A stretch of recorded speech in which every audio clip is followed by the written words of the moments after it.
Welcome to the Genius Podcast. It's a nice, cold and rainy day here in Chicago, and I hope wherever you are, wherever you're joining us from, that you are warm and you can grab a cup of coffee and sit with us and enjoy a conversation or listen to this at your leisure, in your car, before you go to sleep, any of those things. But thank you for joining us, listeners, and my guest. My name is Dub Wilson, and this is the Genius Podcast, Sciencing Your Human Potential. And I did say Dub, D-O-B-E. I decided to start using my nickname after my book came out in 2021. Those moments where you're so excited, you go to the internet, you look for your book, and you put your name in, and you see a page of Diane Wilsons who are weather reporters and activists and who have lived in trees, and all those sisters of mine who have my name. And so I started thinking then about using my family nickname as a way of feeling more like myself.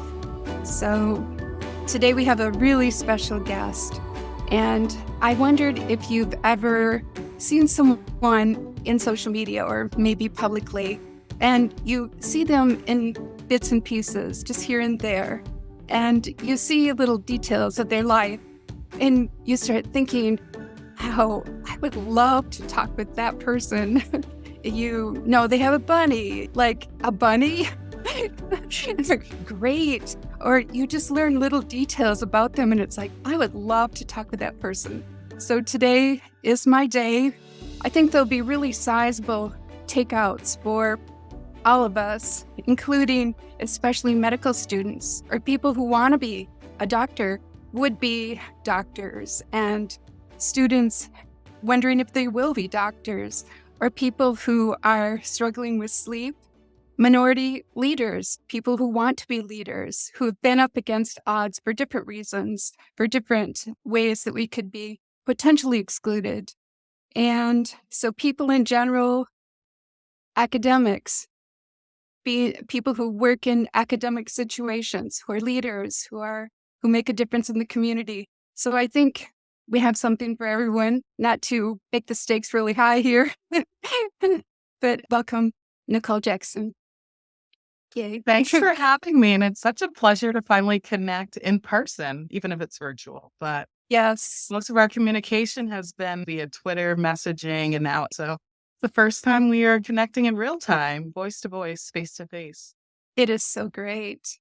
I'll tell you a little bit more before we begin our questions. Dr. Jackson is triple board certified in forensics and Forensic pathology, anatomic pathology, and clinical pathology. Oh my gosh. Another connecting point is that she used to work here in Chicago, and I just imagine someone steady and like her doing her job as a medical examiner. Oh my gosh.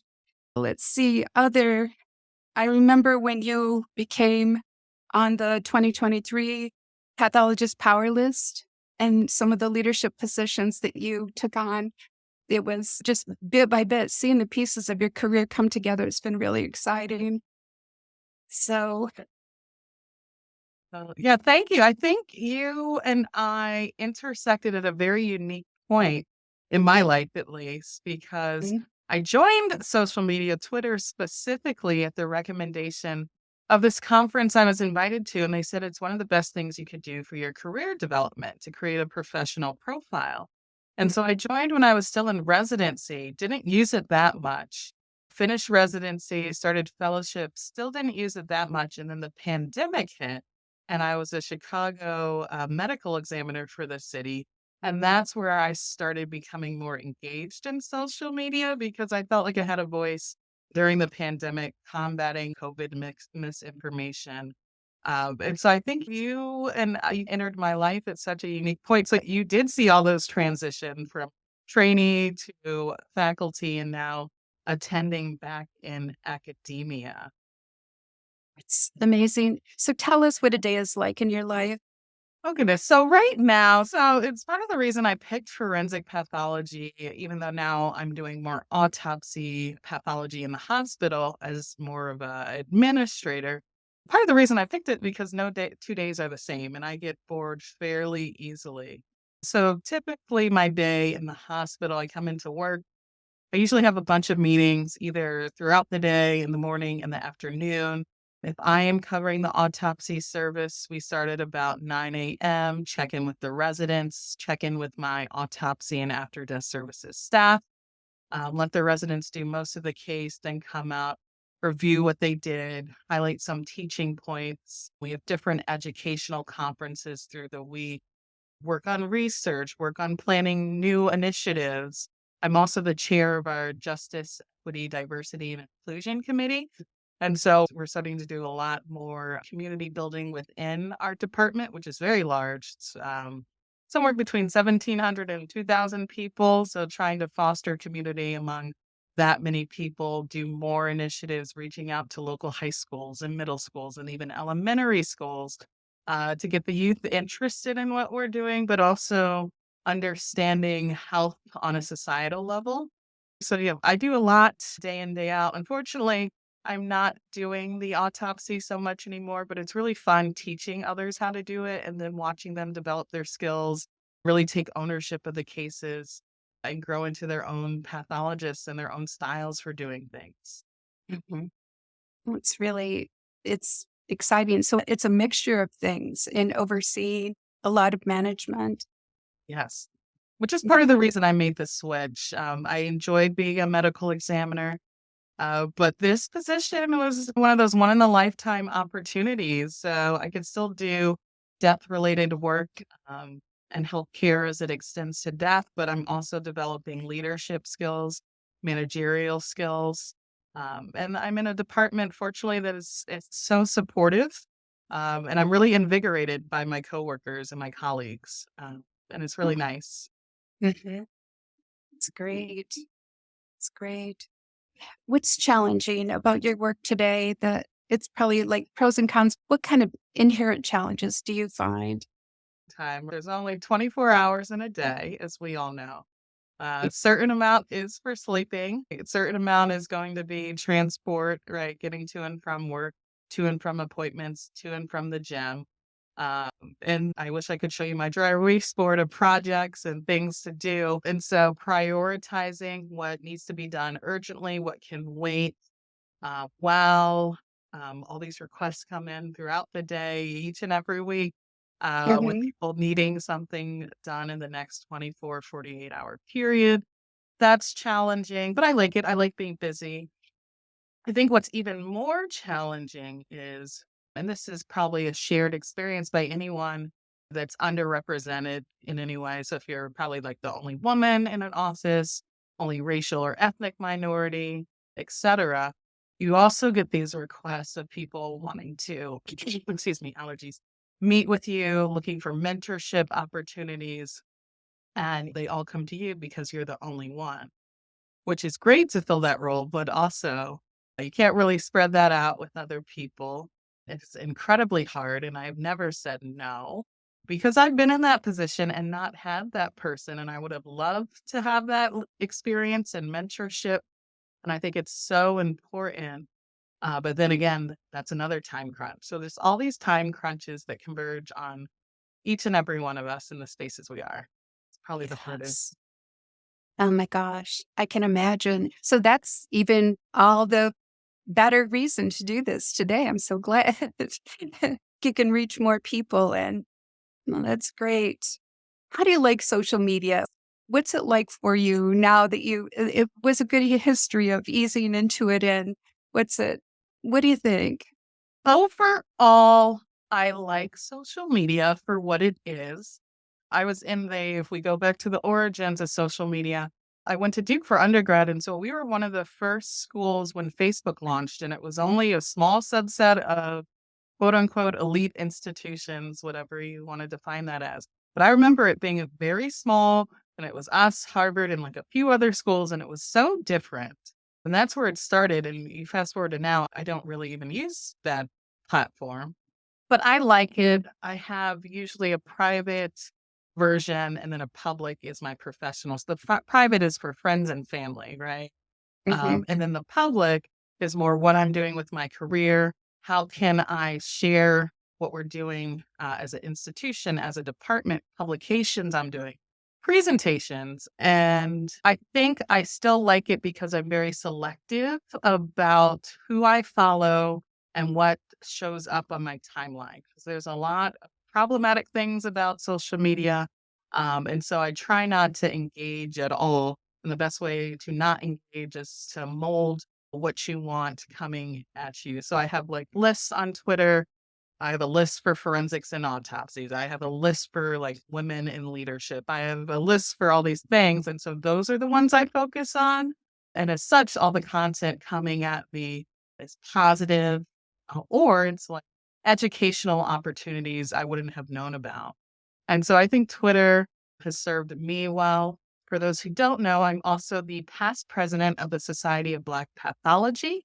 It is a 501(c) that we formed during the pandemic, recognizing a need to have those identifying as Black and underrepresented in pathology and laboratory medicine advocated for on a national level within other professional organizations. And we actually all formed during the pandemic via Twitter.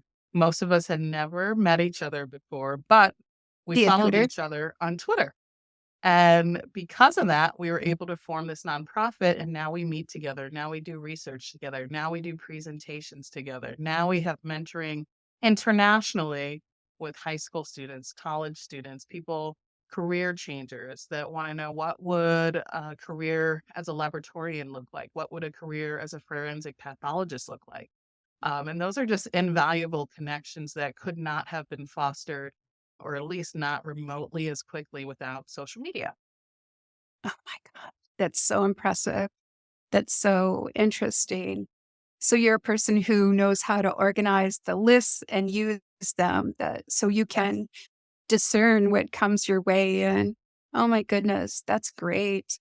I know. I think people's experience on social media is so varied. It's always stunning to me when people go, "Oh, that's a cesspool." I don't think so. That's how I got 25 people in esteemed academic positions to review my book. That's how I got to pitch my book at Harvard Medical School.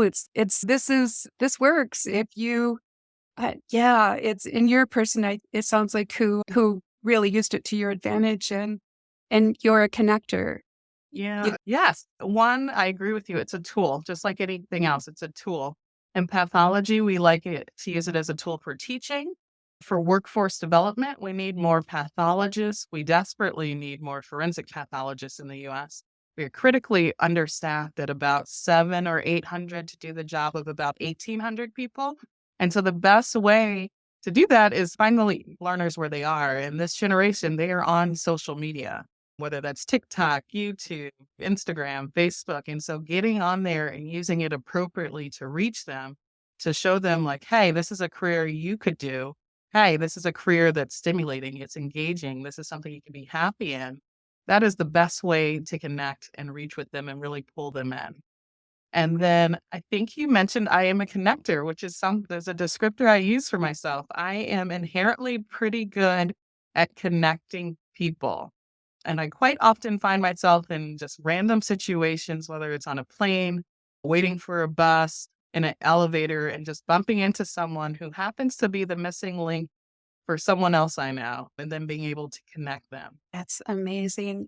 So moving into for people who want to be physicians or who want to get into medical school, I know that's a big question clumped together, but how would you recommend, what would you recommend around that? Oh, yes. So I think so it used to be called Med Twitter. Maybe it's Med X now with the name change. But I think it's very prudent to set up a professional account. So set up professional LinkedIn, have a headshot, set up a professional Twitter. And you can use it as much or as little as you want. You can use it. I encourage my mentees when they're thinking about applying to residency specifically. At this point, most residency programs are on there, so you can look and see what they post. Are they posting pictures of their residents? Do they look happy? Do they look like they're enjoying their life outside of the hospital? Do they look like they're enjoying their life inside the hospital? Are they putting out publications? Is the program engaging with their students? I think you can learn a lot just from observing. And then beyond that, it's an easy way. Again, you can find someone if you're in high school who's a med student where you want to be, and you can shoot them a message and say, "Hi, I'm so and so. I'm at this year of training. I'm really interested in your medical school. This is where I see myself in 10 years." And set up the time to meet. Most people are willing to take 30 minutes, 45 minutes out of their day to talk to someone who might be what they are in 10 years and feel like they're contributing to the future. Hmm.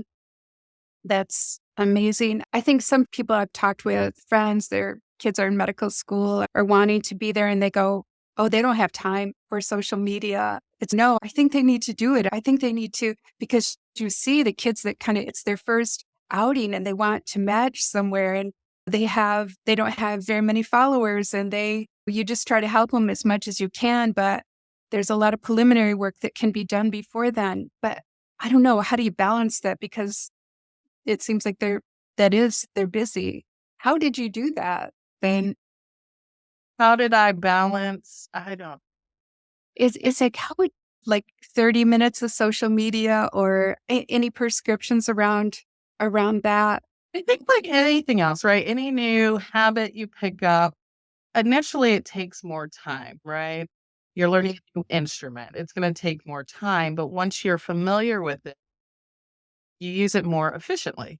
And so when it comes into now it's habit for me. So maybe collectively over a course of a day, might spend 30 minutes on Twitter if you add up. But now, if you look at my profile, a lot of them are retweets, a single tweet, but I'm reposting other people's content. Took a long time to get to that point where I wasn't scrolling all day and trying to figure out. Now I have my key players. I'm sure the algorithms are helping me out and highlighting certain people, which is also unfortunate because I do feel like I've lost some really good connections I had. So they're just not populating as much. I'm also cognizant of my time because I do think social media can quickly become just can eat your time if you're not aware, right? So the last thing Mhm, you want, it's really bad for your mental health to wake up, start your day with social media, right? The first thing you do is you grab your phone. That's not good. Checking throughout the day. That's not good. Checking or scrolling endlessly or doom scrolling, as they say, before bed. That's not good. Screen time mhm, before bed. That's not good. mhm, But carving out time in your day. So maybe on your lunch break, you decide to set aside 15 minutes and you're just going to scroll and look or search for something. mhm, That's good. But yeah, I think it's all about self discipline, which we all can work on, self included. And then just getting familiar with this new tool and seeing how you want to incorporate that into your daily life. mhm. Very good. Very good.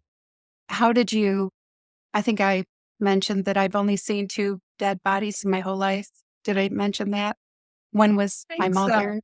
Um, Yeah, I'm probably the only person in the world that I don't know, how did you, this amazing profession that you have, it's like, how did you, it's astonishing. It's like a world of understanding people. That's my passion, understanding people. And tell me about how you got into it. Do you have family members that do this? Do you tell me about that? Ultimately, I think I am divinely positioned where I am, although it was a very circuitous route to get here. I went to medical school intent on becoming a surgeon, and mainly because when I was in high school, our local medical school had an outreach program for local high schoolers who were high performers. They reached out to our principals, guidance counselors, and they asked for a list of students you could see becoming doctors. And which I think is very important too, because if you look at the racial demographics and ethnic demographics of the physician workforce, it is nowhere representative of the US population. So Black, Latino, Indigenous, grossly underrepresented compared to their collectively make up about a third of the US population, make up maybe 12% of the physician workforce.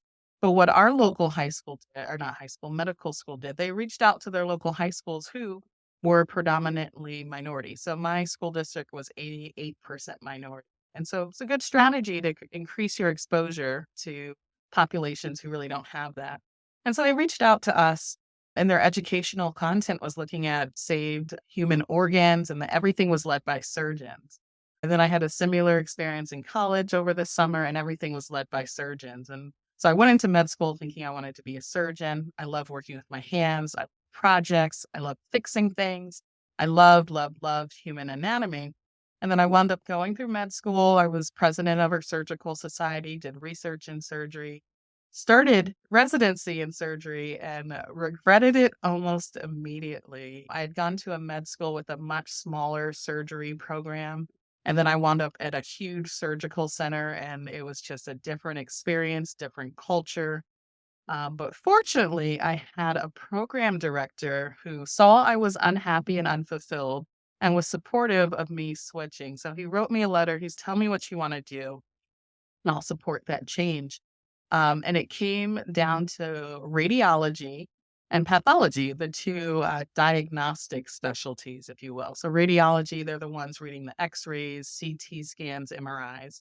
And then your pathologists are the lab. So, they're the ones running all the studies to figure out what disease and infections people have. And it came down to a phone interview with the residency program leader down in New Orleans, and I'd done med school in public health in New Orleans, and I knew I'd be happy in New Orleans. And we just connected. She was an autopsy pathologist, and we just connected instantly via the phone of the importance of autopsy in people's grieving process, how more attention needs to be given to this part of healthcare, and that it is part of healthcare. It's on the continuum. And so I made the switch actually blindly without seeing an autopsy.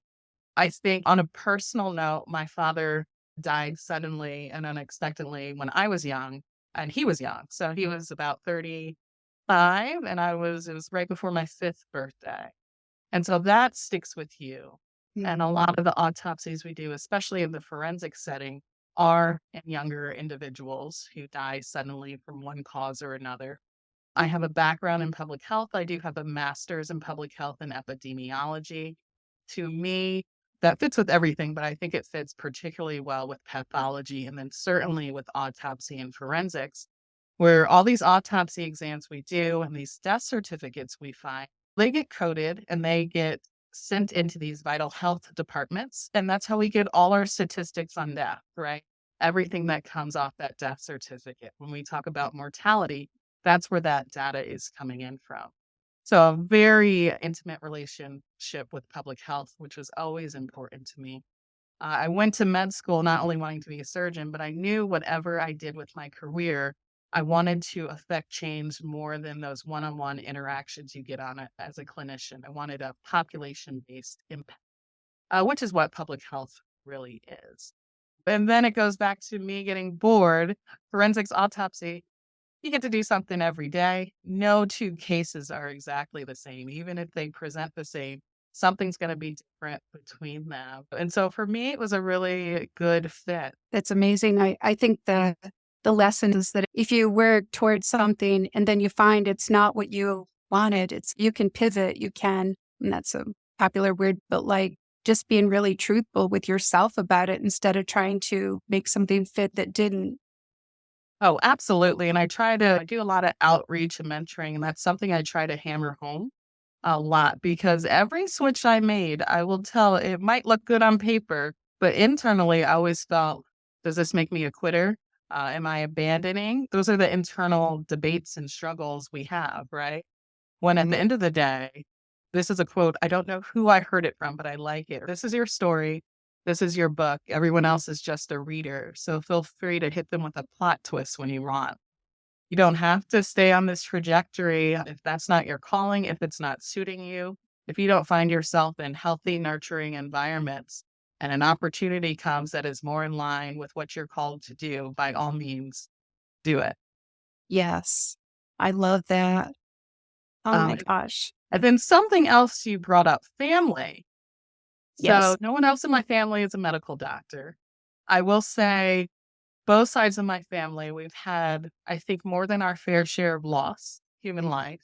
So I think there was a familiarity there that perhaps the average medical student doesn't have, just with death in general. Now, fast forwarding, my aunt actually is going back to school, training to become a death doula, and for a lot of the same reasons, which I find really interesting. Oh my gosh. That's an occupation I never heard of before. Oh, I let me tell death you doula. something. Okay. Oh, very quickly, some people might be familiar with the term birth doula or birthing doula. And so the idea is you have this special person that you get to know who gets to know you, your wants, your desires for what we'll talk about birthing. So, what you want your birthing environment to be. Do you want it in the hospital? Do you want it at home? Do you want it at a birthing center? What music would you like, etc. Mhm, And so now people are recognizing how important that is to bringing that life into the world. They're transposing that to death, and so now there are these death doulas, and so they meet with people that are young and healthy, all the way up to old and likely to die soon, and what it does is, 1, it creates the environment for that individual to be comfortable in as they exit this life. So that could be everything from a lot of scenarios. So, say you're in a hospital, say you're in a car crash and you're in a hospital. What music would you like? What level of pain control would you like? At what point do you want to say, I would prefer a DNR status? I don't want to pursue things further. So you mm, might not be in that position to make that call. And then who does it fall upon? Usually the family, next to kin. mhm. Most people haven't had these conversations, right? Nope. And they make the burial plan. Do you wanna be cremated? Do you wanna be buried? And they can get all those details down when the time comes. None of that is on the family. It's already been arranged. I'm sure that would be so much better than having to make all those decisions when you're just in not that frame of mind, if anybody ever is. But oh Exactly. my gosh. Wow, that's interesting. I remember seeing something recently that you said. I think I reacted to it. It was about sudden death in parents and seeing not the obligation, but the opportunity of seeing that through. And it really touched me. I think with children and infant sudden death, it's, oh my gosh, that's right. So I guess I never put those pieces together with autopsy and just how important it would be to fit those pieces together for parents and it's moving. Yeah, so stated as someone with no children, I can't even begin to imagine bringing a life into this world, and then 2, losing it suddenly in a lot of cases of either sudden infant death syndrome or sudden unexplained death in childhood. So 1-year-olds, 2-year-olds, 3-year-olds. Most of these children or infants, they're relatively healthy. Mhm. They're put down to sleep, as we all do, and then they simply do not wake up. Can you imagine being a parent and processing that? Plus or minus having another child and having to help them through their grief? Plus or minus perhaps wanting other children and trying to process the risk of this happening again. And so one of the organizations I do work with, volunteer with as a professional expert is the Sudden Unexplained Death in Childhood Registry and Research Collaborative. And they're centered in NYU, but it's a whole group of us forensic pathologists, neuropathologists, brain pathologists, cardiovascular heart pathologists, some geneticists. And we review these cases that are sent in. And so we'll review the original autopsy report, findings, photography, micro under the microscope, medical records that were procured. And then we make recommendations whether more testing needs to be done genetically, because the idea is a lot of these are likely there's some genetic alteration underpinning it. It might be that mutation hasn't been discovered yet, or Mhm. it hasn't been tested for. And the beauty is sometimes we do catch something that means if they want another child, that child can be tested. And depending on what that genetic mutation is, there might be an intervention that can save their life. So good Man, work these people do. But yes, incredibly sad to think about the surviving parents and family, grandparents. I think there'd be like senses of guilt and blame and just confusion and not trusting God, science, yourself. And there would be so much that went with that. I can't even imagine it. It's really amazing. Yeah. So tell me about your sleep. Tell me about sleep. Tell me about becoming a doctor and sleeping or Oh, goodness. How much time do you have? I think you picked one of the most interesting people to interview on sleep. So, not even just starting with and I think, so I've always been fascinated with sleep and have never actually done any research into sleep. So, all this I'm saying is not scientifically based for the most part, but just looking at my family history. So, you look at me as a kid. So, I had two major growth spurts very young. So I've been about the same height since fourth grade. And so during that time of growth, I slept a lot, a lot. And I never had, for the most part, never had problems like going to sleep, staying asleep. Always had problems getting up. My mom used to wake me up with a cold, wet cloth because I would just not wake up. So that was childhood. Also, as a kid, she said, "You were not the kid to stay up when we had company. You would just say, 'I'm tired, I'm going to bed,' and leave." And it would be like 8 o'clock. And then even as a child, I remember I would always wake up early. I would always wake up at 6 a.m., except for winter. Winter was always the season that she'd wake me up with a wet cloth. Fast forward to undergrad, never had sleep problems. Went to undergrad. I won't say I have a sleep problem. My sleep changed, and other people thought it was a problem. So I switched and it was a very natural transition. And I really Mhm. why? Maybe because I no longer have that requirement of school from 8 or 9 in the morning to 3. Now you have classes all throughout the day. Mhm. But I did this natural switch to what's called a diurnal sleep pattern. Have you heard about that? I can guess no. Tell me.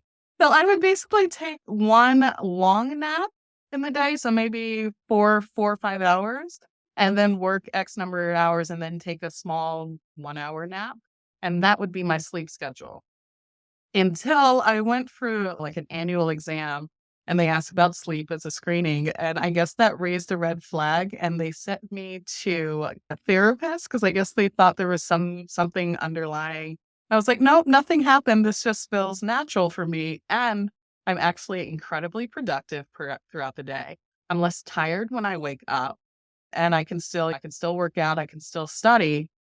But that is a thing. I would encourage people to look it up. That's the one thing I've researched. So diurnal sleep, apparently it's nothing new. It's historic. People have been doing it for centuries. I Mhm. think there's some relationship with the natural circadian rhythm. And I would argue that this 8 hours of sleep is really centered around capitalism, right? They want everybody to wake up at a certain time, go to work, and feed these systems of productivity, which are what, 9 to 5. And that's really the only reason we have the current sleep schedule we do as a society. I would make the strong argument on that point. Oh my gosh. Oh my gosh. Wow. But Interesting. I can't do that anymore. And trying to remember. So after med school, was residency. And so I actually started residency in general surgery for 1 year. And that is the worst sleep I'd ever had in my life. One, because general surgery hours start 4 or 5 in the morning. You would have these shifts where you would do a night call. So you might have a week where you suddenly go from days to night, and that transition is hard.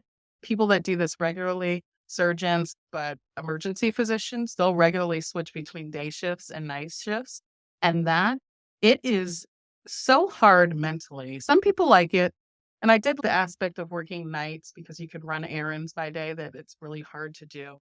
But there were days I would go to sleep after work, and especially in the winter where you're confused, you'd wake up, you didn't know if it was 5 a.m. or 5 p.m., and you were so panicked about missing a shift, just running to the hospital, looking down, really realizing I still had my house slippers on, and also realizing I was about 12 hours off and I still had 12 hours left to go till I needed to be at work because it was actually 5 p.m. and not 5 a.m. and just being so disoriented and also unsafe because you have to drive to get there. And Mhm. they've done a lot of studies on this about specifically in resident populations, the sleep and the sleep wake cycle and how that can be so dangerous. And there have been in the past, before these new changes were made, there were, if you can imagine, car accidents because people were half awake, rushing to and from work, coming off shift. So now Mhm. I think every single program has to have a safe space for residents to sleep, um, in case they're getting off shift or anything happens that they can actually just rest their bodies because you're scrambling. You don't want to mess up. You don't want to be late, because that's a no-no and you're not going to get fired realistically, but you don't want to get yelled at. So that was probably the most unhealthy, prolonged point in my life in terms of sleep. Oh my gosh. Oh my gosh. Yeah, not great. But then pathology was a lot more gentle. Pathologists typically work 8 or 9 to 5, much more Monday through Friday, some Saturdays. You do get overnight calls every now and then as a general pathologist, usually around blood bank and transfusion medicine when they need blood. Mhm. Also, organ donation tends to go in the night, and people don't know this. So usually a pathologist will be on call and we'll do a little biopsy will be taken of whatever organ might be transplanted in someone else, and it looks for viability, right? So we'll look at the kidney under the microscope, make sure it looks relatively healthy, healthy enough to put in another human being, in addition to all the testing. But those calls are relatively rare. Mhm. And then came fellowship in forensic pathology, which I'd say overall did not affect my sleep, except, and these are very big exceptions. I'd say the first pediatric homicide I had, I could not sleep. It was probably the most terrible thing I have seen. And then the things we have to do as part of the exam, which becomes routine over time, but the first time you do it, it's traumatizing. It really is. And you do it, why? So that this person will be brought to justice, right? Justice can be served, right? For this uh, infant, toddler, whatever that was killed by someone else. When it goes to court, right, there's evidence to show the harm that was inflicted. But if you can imagine the first time seeing that, and I'll add, I am an empath. I am a very empathetic individual, and so both of those, I did not sleep for a while. And then a lot of the deaths we see, not all, not even in most, but we see a lot of violent deaths as forensic pathologists, right? Mhm. Um, sure, gunshot wounds are violent enough, but sometimes you have much more traumatic cases, right? Dismemberment, burned bodies, things like that. And so I'd say mostly during my training and practice, not too many issues with sleep. However, I have noted if I am very, very, very stressed, which fortunately doesn't happen too much, but say I'm preparing for a board exam, which everyone knows our board exams are hard. They cost thousands of dollars to take. You don't want to fail them. And you're usually studying for boards while you're still working full time or studying. And so there were several periods of my life, whether it's studying or something personally happening, where I was very stressed. And I would have the most vivid, and I've never really shared this with anyone, but I would have the most vivid, gruesome, traumatizing nightmares of people in my life I've met at some point, whether it's in my childhood, in college, people I love, just tragically dying in front of me in a public space to the point I would just stop sleeping until I took that exam or whatever stressful event was going on because the sleep was so bad. I would rather just be awake and tired. Because if you went to sleep, you would have that dream. Or it would be a different person I love, and, like, literally and it feels like you're losing them, like, waking up crying and shaking, and that was terrible. Fortunately, that hasn't happened in a long time, but I Yes. think my more typical relationship with sleep, which I like now, is if I'm working on a project, I find say I'm working on a research project and I'm just starting and I'm just planning. What I find happening commonly is waking up, having a dream, and the tail end of that dream is actually something really productive to the project. So I usually wake up, grab a piece of paper and a pen, and like jot down whatever idea I have, which I find also very interesting. I find dreams and nightmares fascinating. Absolutely. Oh my gosh. It sounds like in your case that the tail end of that is something that you can use that, oh my gosh, that transitional space between being board certified, and being board certified, like transitional spaces, it's like those dreams come out then. That's how I'm looking at it. It Those, sounds, yeah. yeah. So you'd rather be awake than have those dreams. Teacher, I don't know who would you say is the person you love most on this planet?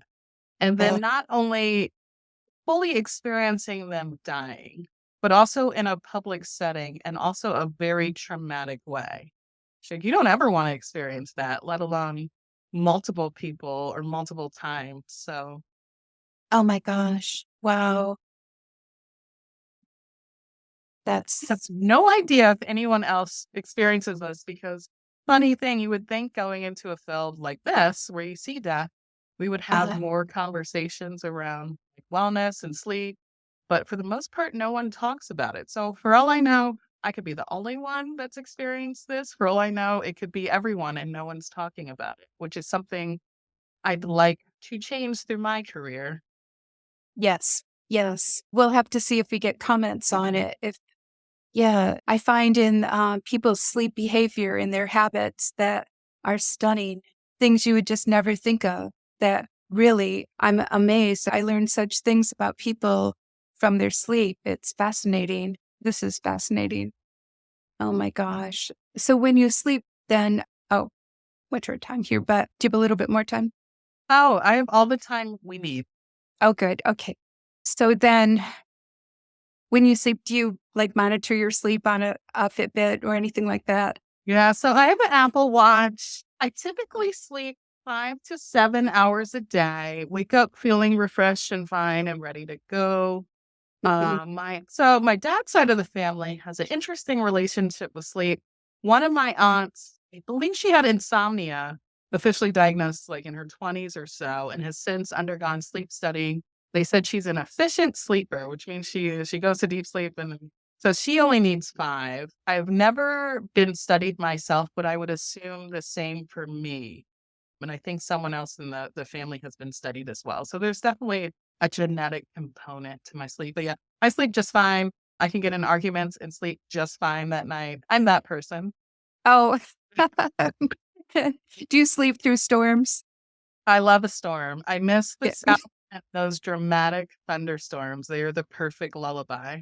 hmm hmm I know that's frustrating for some people. They go, gosh, it was really awful. Did you hear the storm? It's like, nope, Nope. sorry. I'm an I efficient sleep. sleeper. I slept through like a mini earthquake. I can sleep. I think it's a skill. It's a skill to be honed. Yes. Oh my gosh. That's so interesting. Let's see. So much to talk about. Find myself thinking about like, if you don't mind me asking, but you were your height in fourth grade. I've grown a single inch. So yes, I was. There was always one person taller than me. I've had Oh this my gosh. since fourth grade. I'm a size 9. And yeah, I'm 5'7", and I was about 5'6" in fourth grade. Wow. Oh my gosh. Yeah, I was always one of the tallest people. I just usually thought people were short. Like I didn't, it was a perspective thing, not that I didn't like them because they weren't tall, but my whole family's tall, like 6'7" tall. I'm used to being tall. Did you get used to being tall or did you feel kind of like, Yeah, I think I was. I think it helped always having someone taller than me. So I was not the tallest, and I went to a smaller school as a kid. And I was pretty much everyone's friend, period. Like, Mhm. I kind of played with everyone, got along with everyone. So it didn't really matter. They absolutely stuck me on every sports team, which was fine because I was good at it and like sports, but they were like, "You will be playing basketball." But yeah, it didn't really bother me. Yeah, it's interesting. Oh, yes, basketball would be like they would if you were skilled, Mhm. that would be first choice on a team kind of thing. So, what am I not asking about sleep that would be helpful for people to know? What anything come to mind on that? What about with autopsies? Can you maybe there's no I don't know. How does it affect someone at that level? I Um, know People performing the autopsy or the decedent? these are good questions. People performing it, that would be important. Sorry, here. And then do you see health changes? I don't suppose that's part of the data that you have, but So, exactly. good question. So, I'll start with the second one. People with sleep problems, anything, if you think of like obstructive sleep apnea, there certainly are changes to the body, but the problem is they're non-specific. And Mm-hmm. so, most likely, someone with sleep apnea, it is associated with having a higher BMI, so being obese or overweight. But what corresponding changes would you see? Probably changes in the heart, but it would be hard to pinpoint that to the sleep apnea versus the obesity, right? So likely to have an enlarged heart. So you don't really see specific changes at autopsy related to sleep. Mm-hmm. The most we read about, so say someone is found dead in whatever environment, there's a team of investigators that go out to the scene and they interview people. So if there's a roommate, whoever was living in the residence, and so they might have something like recently had sleep problems, whether it was related to something or not, new medication, recent divorce, recent breakup, recent job loss. But that's really the only context we get information on sleep usually. Yeah. Interesting. I And then, Oh, sorry. You go. no, go ahead. So you asked anything else of importance about sleep, and I do think while I am a good sleeper, as I shared, there are times have not slept so well or might have had trouble falling asleep for one reason or another. And one thing that helped me and does help me, if I ever get to that point, the importance of exercise and moving your body. And so, one thing I love, love, love to do that eases me into sleep, even though it doesn't take much to get me to sleep, is swimming. And so, I'm in Seattle and it's dark from October to what month is this? So March. It's pretty dark. Dark season is what we call it. And that actually got to me when I moved here. And I had to get like a happy lamp and take a lot of vitamin D because I felt like I was just trapped in this gray box, especially having trained in New Mexico and North Carolina and New Orleans and even New Jersey. We have sunny winters. So I was not used to it. But I felt like, you go a week without seeing the sun and you just see grayness. I felt like I was trapped in this gray box. And one thing that helped me, and it helped me really feel like I was waking up restored, was I found a gym with a pool. I love water. And I would just swim laps and swim and swim and swim until I was exhausted. And then hop in the hot tub and just relax all that tension. And that really would help get me to sleep, especially the first 3 months I moved here, and it was so gray and it was a bad winter, and my mind was just racing about how gray, enduring, and depressing it was living here. And that helped tremendously. Also, I'll say I'm not really a caffeine person, but the first year I lived in Seattle, I was running on caffeine during winter again because it was just so gray. It was easy to feel like you never really woke up, you didn't see the sun. After living in New Mexico, I kind of became addicted to the sun, New Mexico and New Orleans, and so not seeing it did get to me, and so there was a compensation by coffee consumption, which there's a reason Seattle is known for its coffee and a lot of this weather, right? And so Mm-hmm. it got me through the first year, and then the second year, I conscientiously was like, "You're not drinking coffee past noon.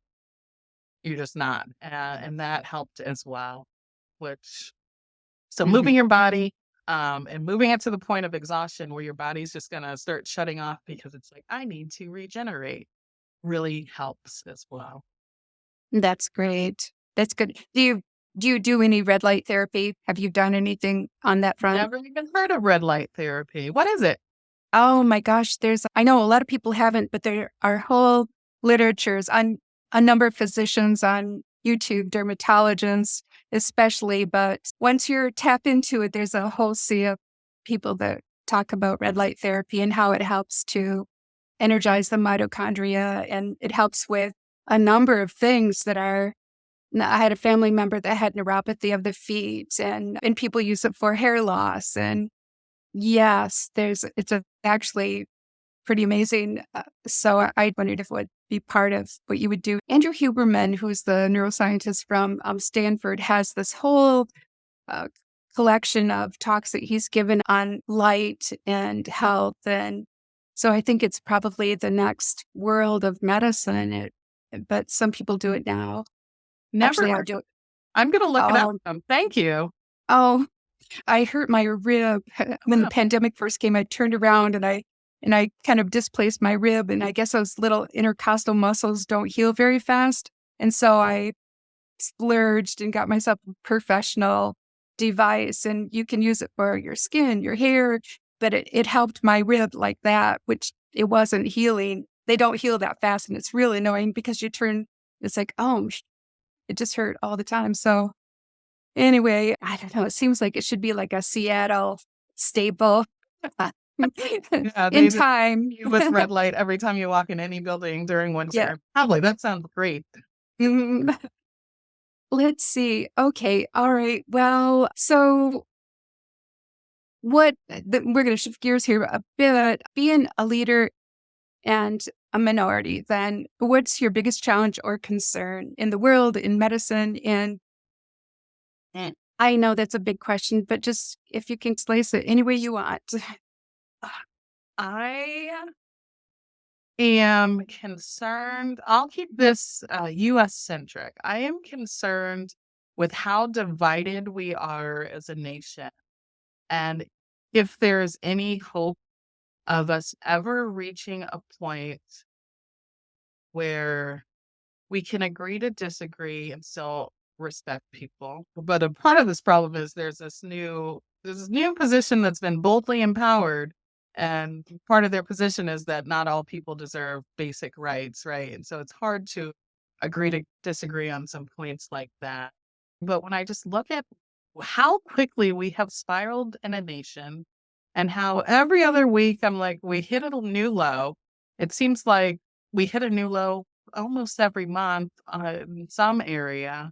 How do we ever get out of this downward spiral as a nation we seem to be in? Mhm. Yeah. Yeah. Right? I mean, these laws and are being proposed that are just sending us back decades, right? Ignoring science, Mm. ignoring what medical professionals have to say, and now potential legal consequences for physicians performing, you know, their duties and their responsibilities as experts that are looking out for people and population and now being told potentially that's illegal. And very privileged to be in the state of Washington, very privileged to be at the University of Washington where I can say certain things and that's the university believes that as well, basic human rights and respect. But I have colleagues who are in other states and, I think it's easy for people to say, "Well, just leave," but it's like people there still need care and they still need physicians who care. So the answer is not to just have everyone up and leave because the consequences of many of these legal decisions are falling on historically marginalized populations. Women's rights are being taken away. You name a population, and they need practitioners who care about them that are going to stay and fight. But goodness gracious, we all know we are exhausted as a nation, as a world from the pandemic. We've lost so many people. So healthcare is understaffed. We all know that across the US, whether it's doctors, nurses, techs, you name it, everyone's understaffed. And goodness, it's like I blink and things get worse. And that is concerning. Yes. Yeah. Yeah. I hear you. What kinds of things inspire you then? What kinds of things help you then as a leader, as a physician, as a Mhm. teacher? So without a doubt, it's the youth, right? It's the next generation. Just recently, just on Wednesday, me and one of the residents, we went to a local middle school and we were talking to the fifth graders. We were invited speakers to talk about health disparities and being Black women in medicine. They asked some very deep questions, these fifth graders. Um, and they got it. These fifth graders get things that some of these elected officials don't get, some people in leadership don't get. But seeing this whole class of fifth graders not only get it, get excited, ask questions about what can we do? That gives me hope, you know, their youth, their joy, their excitement, seeing their potential. And also, I mean, helping to form them, very small part, but helping to form them into the full humans they are becoming. And, the fact that this education is being carried out at a fifth grade level. And I just think, how different the world had been if my generation, my mother's generation had this education. I really think education is such at the heart of everything we're seeing, right? Certain populations are getting manipulated because of their educational training or lack thereof or the quality. And, education in America is complicated. We have a history of racial segregation formally, but then informally through redlining and other practices. And, when I think back to my childhood and kind of why it was so great, I had such a diverse elementary school, middle school, high school. And we just grew up where, yeah, you had all these different cultures and religions. Not only was it not a big deal, it was almost the opposite, where we saw value from a young age at all these intersections. But then meeting with people in high school and med school, we went to more homogenous schools, Mhm. Those interactions were so new to them, they then were uncomfortable. Not that they necessarily had a problem, but I think so much of what we see stems from our educational system. Yeah. Yes. So tell me, what are you reading? What's on? And I promise I'll let you go soon. I just Great. This is like my dream to ask you all my questions. I told you I had a lot of questions, but Oh, ask away. So I'm one of those readers who never reads one book at a time. So I always read three. Mhm. And so I am currently reading Finding Me by Viola Davis, and I just finished Born a Crime by Trevor Noah. Oh, Both are fantastic. For more of my fiction, I'm reading The Reading List by Sarah Nisha Adams, which is a really cute book. One of my mentors handed off to me. She handed me a stack of books, and this is one of them I happened to pick up. It's very interesting. So it's this list that was left, and it has a list of different books. And this list is kind of passed around to different people. And so they're all reading through these historical fiction books, but like one of the different character lines and they start to intersect. I'm about halfway through, but it's also about grief and healing. So one of the characters is a widower who lost his wife, who was a reader, and how it's kind of connecting them after her death, not only to her, but also to a grandchild. It's really beautiful, sweet, easy read.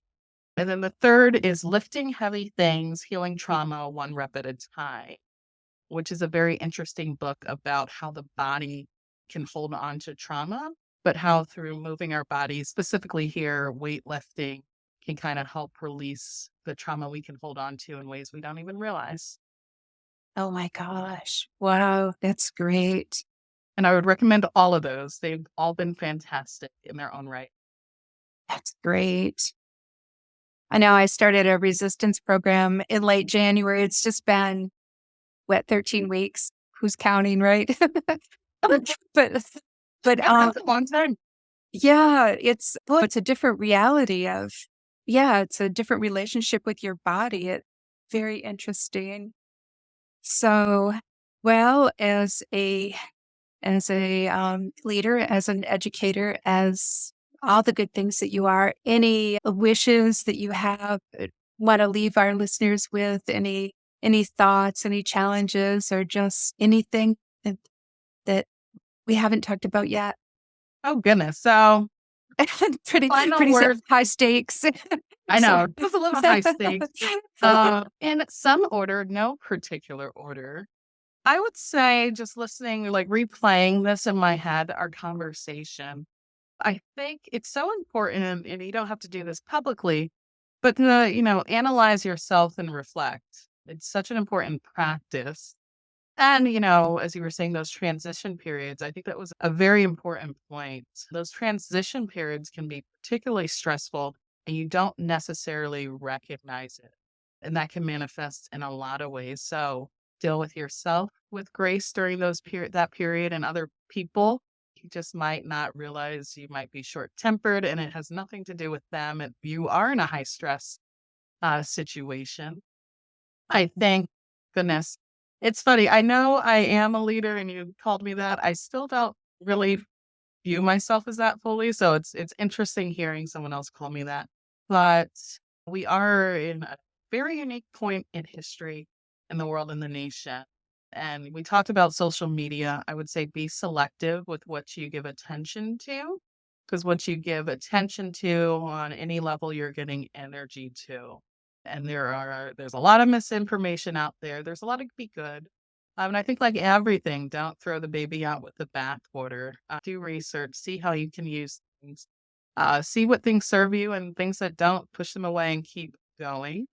I have no idea who might be listening to this at any point, but if you have any follow-up questions, feel free to reach out to me. Twitter or Instagram are probably the quickest ways to get a hold of me, but I'm always happy to chat. But yeah, this has been delightful. Uh, Great. and thank you for having me. I appreciate it. Mm, Totally my pleasure. So we'll sign off here. Thank you again. This is Dr. Nicole Jackson on the Genius Podcast. Thanks, listeners.